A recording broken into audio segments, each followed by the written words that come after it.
नमस्कार दोस्तों, 24 मई सन 1987 कनाडा में एक 23 साल का आदमी केनेथ पार्क ये रात के करीब 1 बजे अपने सोफे पर सो रहा था और ये हॉर्स रेसिंग में अपना सारा पैसा हार चुका था और कर्ज में डूब गया था। इसका प्लान था कि ये सुबह उठकर अपने इन लॉ के घर जाएगा उनसे कुछ पैसे की मदद मांगने के, लेकिन सुबह नहीं हो पाई। रात में 1:30 बजे के करीब उसके साथ कुछ ऐसा होता है। ये अचानक अपने सोफे से उठता है और जाकर अपने 4 व्हीलर में बैठ जाता है। ये रात में ही 22 किलोमीटर चलने के बाद अपने इन लॉ के घर पहुंच जाता है। इसके पास एक घर की चाबी थी जिससे वो दरवाजा खोलता है और अंदर जाकर या अपने mother in law and father in law की हत्या कर देता है। अब ये यहीं पर नहीं रुकता, ये रातों रात खून से सना हुआ पुलिस स्टेशन पहुंच जाता है और पुलिस से कहता है कि मैं अभी अभी मर्डर करके आ रहा हूँ। उसके हाथों में गहरे घाव थे लेकिन दर्द ना के बराबर था। एम्बुलेंस से हॉस्पिटल जाते समय वह अपना सारी डिटेल्स बता देता है कि मैं चाकू कहाँ रखा था, लेकिन सबसे अजीब और होश उड़ाने वाली बात यह है कि उसका मर्डर करने का प्लान था ही नहीं। इस केस पर जो वकीलों ने कहा उसको सुनकर सब शॉक हो गए। इनका कहना था कि केनेथ पार्क यह क्राइम सोते सोते किया और इस वजह से इसे कोई भी सजा नहीं मिलनी चाहिए, क्योंकि केनेथ पार्क उस समय स्लीप वॉकिंग कर रहा था। क्या ये पॉसिबल है कि कोई स्लीप वॉकिंग में किसी का मर्डर कर दे? आखिर ये स्लीप वॉकिंग है क्या? तो चलिए समझते हैं स्लीप वॉकिंग।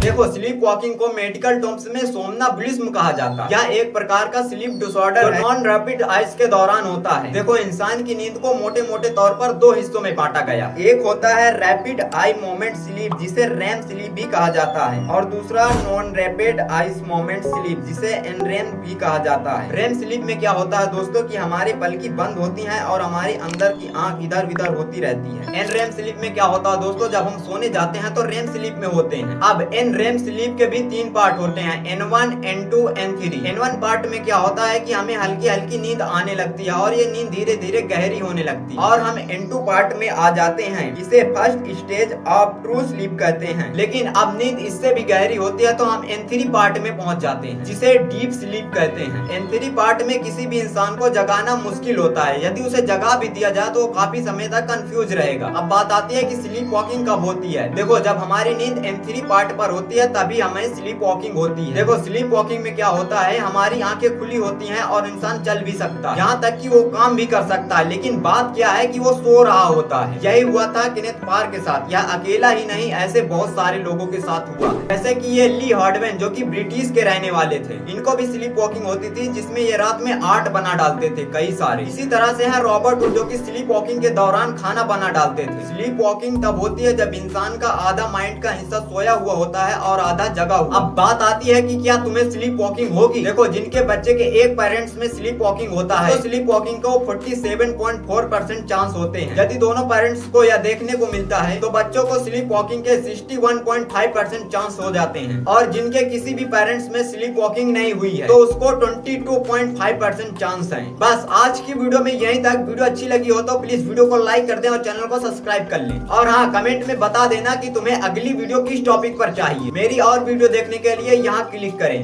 वीडियो में एंड तक रुकने के लिए बहुत बहुत धन्यवाद।